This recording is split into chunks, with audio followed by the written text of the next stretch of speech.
માનવ શરીર એક એવી જટિલ અને અદ્ભુત દુનિયા છે જેના વિશે જેટલું જાણીએ એટલું ઓછું છે. આજના આ ખાસ વિશ્લેષણમાં આપણે આ સૂક્ષ્મ દુનિયાની સફરે જવાના છીએ. કેન્સર એક એવો શબ્દ છે જેની આસપાસ ડર અને ગેરસમજનો મોટો પહાડ ઊભો છે. પણ આજે આપણે આ વિષયને બિલકુલ સરળ અને વૈજ્ઞાનિક રીતે સમજીશું. આપણે એ જાણવાનો પ્રયાસ કરીશું કે ખરેખર કેન્સરની શરૂઆત કેવી રીતે થાય છે અને તેની પાછળનું મૂળ બાયોલોજી એટલે કે જૈવિક વિજ્ઞાન શું છે. જો આપણે એક સ્વસ્થ માનવ શરીરને ધ્યાનથી જોઈએ તો તે ખરેખર એક અદ્ભુત અને સંપૂર્ણ રીતે સિન્ક્રોનાઇઝ્ડ સિસ્ટમ છે. ચાલો કલ્પના કરીએ કે આપણું શરીર એક વિશાળ ધમધમતી અને ખૂબ જ શિસ્તબદ્ધ ફેક્ટરી છે. આ ફેક્ટરીમાં અબજો કોષો એટલે કે આપણા સેલ્સ રોજના કામદારોની જેમ કામ કરે છે. દરેક કોષની પોતાની એક ફિક્સ્ડ શિફ્ટ હોય છે. તેઓ ચોક્કસ સમયે જન્મે છે, પોતાનું કામ પૂરી નિષ્ઠાથી કરે છે અને જ્યારે તેમનો સમય પૂરો થાય ત્યારે નાશ પામીને નવા કોષો માટે જગ્યા ખાલી કરી દે છે. બધું જ એકદમ પરફેક્ટ સુમેળમાં ચાલતું હોય છે, જ્યાં સુધી કોઈ અણધારી ગડબડ ન થાય. આપણે ફેક્ટરીનું ઉદાહરણ લીધું, બરાબર ને? હવે જરા વિચારીએ કે આખી ફેક્ટરી ચલાવતું જે મુખ્ય મેન્યુઅલ છે એટલે કે આપણું ડીએનએ, તેમાં કોઈ ખામી સર્જાય તો શું થાય? વિજ્ઞાનની ભાષામાં આ ખામી કે ફેરફારને મ્યુટેશન કહેવાય છે. જ્યારે આ મ્યુટેશન થાય છે ત્યારે ફેક્ટરીની મશીનરી કામ અટકાવવાની સાફ ના પાડી દે છે. કોષોને નાશ પામવાનો કમાન્ડ જ નથી મળતો. પરિણામે તેઓ બેકાબૂ રીતે વધવા લાગે છે. જૂના અને નકામા કોષો મરતા નથી, નવા બનતા જાય છે અને આ બધા ભેગા થઈને એક મોટો જથ્થો બનાવે છે. આ જથ્થાને જ આપણે ગાંઠ અથવા ટ્યુમર કહીએ છીએ. ટૂંકમાં સમજીએ તો કેન્સર એટલે શરીરના મ્યુટેટેડ કોષોનો એકદમ અનિયંત્રિત વિકાસ. એક એવો વિકાસ જે કોઈ બ્રેક વગર ચાલ્યા જ કરે છે અને ધીમે ધીમે શરીરના અન્ય ભાગોમાં પણ ફેલાવા લાગે છે. સૌથી ગંભીર વાત એ છે કે સિસ્ટમનું આ ભંગાણ શરીરના લગભગ કોઈ પણ ખૂણે થઈ શકે છે. ફેફસા હોય, સ્તન હોય, મોઢું હોય, લોહી હોય કે પછી આપણી ચામડી હોય, જ્યાં પણ કોષો છે ત્યાં આ જોખમ રહેલું છે. કેન્સર શરીરના કયા ભાગની ફેક્ટરીમાં શરૂ થાય છે તેના આધારે મુખ્યત્વે તેના 5 પ્રકાર પાડવામાં આવ્યા છે. કાર્સિનોમા સૌથી સામાન્ય છે, જે ત્વચા કે આંતરિક અંગોના આવરણમાં થાય છે. પછી આવે છે સાર્કોમા, જે આપણા હાડકાં, માંસપેશી કે ચરબીના કોષોમાં ઉદ્ભવે છે. લ્યુકેમિયા એટલે લોહી અને બોન મેરોનું કેન્સર, જેમાં ખરાબ શ્વેતકણોનું પ્રમાણ અચાનક વધી જાય છે. લિમ્ફોમા એ સીધું જ આપણી રોગપ્રતિકારક પ્રણાલીને નિશાન બનાવે છે. અને મેલેનોમા, જે ચામડીમાં રંગ બનાતા કોષોમાં થતો એક અત્યંત ખતરનાક પ્રકાર છે. હવે સૌથી મોટો સવાલ એ ઊભો થાય કે આ સુમેળ તૂટે છે કઈ રીતે? કોષો અચાનક ગાંડા કેમ થઈ જાય છે? આ કોઈ જાદુ નથી કે અચાનક રાતોરાત નથી થતું. આ સિસ્ટમ તૂટવા પાછળ કેટલાક બહુ ચોક્કસ કારણો એટલે કે ટ્રિગર્સ જવાબદાર હોય છે. આમાં સૌથી મોટો રોલ આપણી જીવનશૈલી અને આપણે જે ખાઈએ પીએ છીએ તેનો છે. તમાકુ, બીડી, સિગારેટ કે ગુટખા આ માત્ર ખરાબ આદતો નથી. આ બધી વસ્તુઓ આપણા કોષોમાં સીધું ઝેર નાખે છે.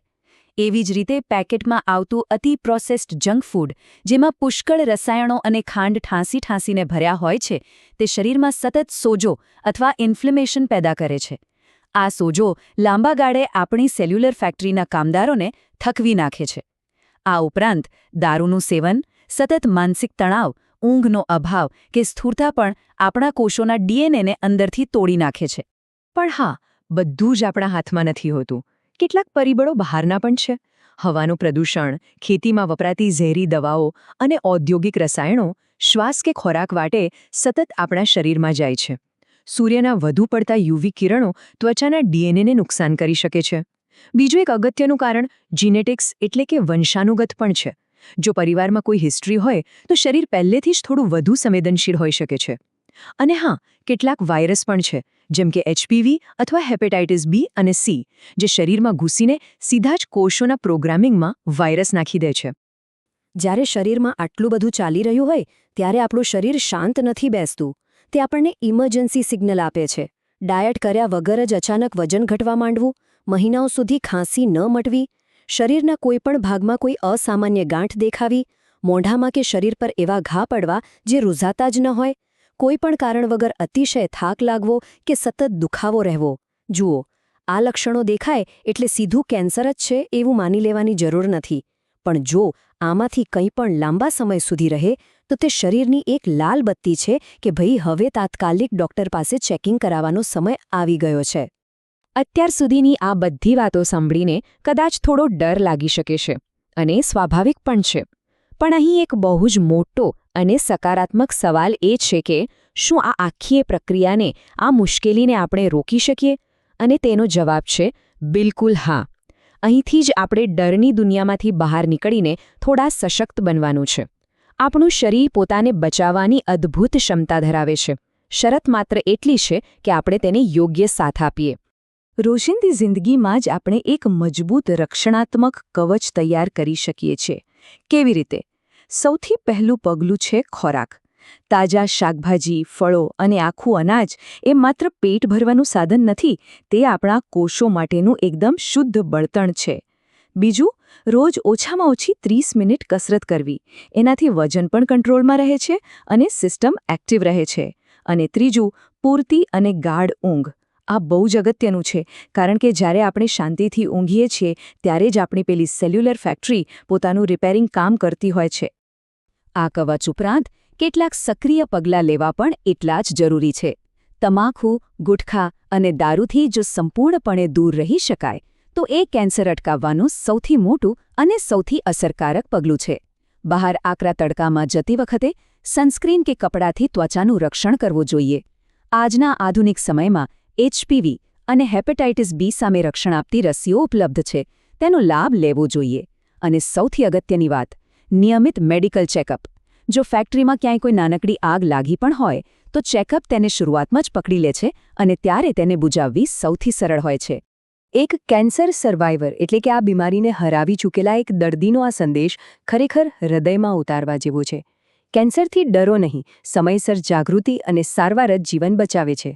આ માત્ર શબ્દો નથી, આમાં એક બહુ મોટી આશા છુપાયેલી છે. કેન્સર કોઈ અંતિમ સજા નથી. આજે મેડિકલ સાયન્સ એટલું બધું આગળ વધી ચૂક્યું છે કે જો સાચા સમયે રોગ પકડાઈ જાય તો મોટાભાગના કિસ્સાઓમાં દર્દી સંપૂર્ણ રીતે સાજા થઈને બિલકુલ નોર્મલ જિંદગી જીવી શકે છે. આપણે સમજ્યા કે આખી પ્રક્રિયા કેવી રીતે શરૂ થાય છે, ફેક્ટરીના કોષો કેવી રીતે પ્રતિક્રિયા આપે છે અને આપણે કેવી રીતે આખી સિસ્ટમ પર નિયંત્રણ મેળવી શકીએ છીએ. હવે આ બધું જાણ્યા પછી એક વિચારવા જેવો પ્રશ્ન છે. આવતીકાલને સુરક્ષિત રાખવા માટે આજે આપણે આપણી કઈ આદતો બદલવા તૈયાર છીએ? શું આપણે જંક ફૂડ ખાવાનું ઘટાડીશું, ઊંઘવાનો સમય સુધારીશું કે પછી નિયમિત ચેકઅપ માટે સમય કાઢીશું? યાદ રાખીએ, સાચું જ્ઞાન અને જાગૃતિ જ આપણું સૌથી મોટું હથિયાર છે. આ માહિતીને માત્ર પોતાના પૂરતી સીમિત ન રાખતા આપણા પ્રિયજનો સાથે પણ ચોક્કસ શેર કરીએ. આ વિશ્લેષણનો હિસ્સો બનવા બદલ ખૂબ ખૂબ આભાર. સ્વસ્થ રહીએ અને જાગૃત રહીએ.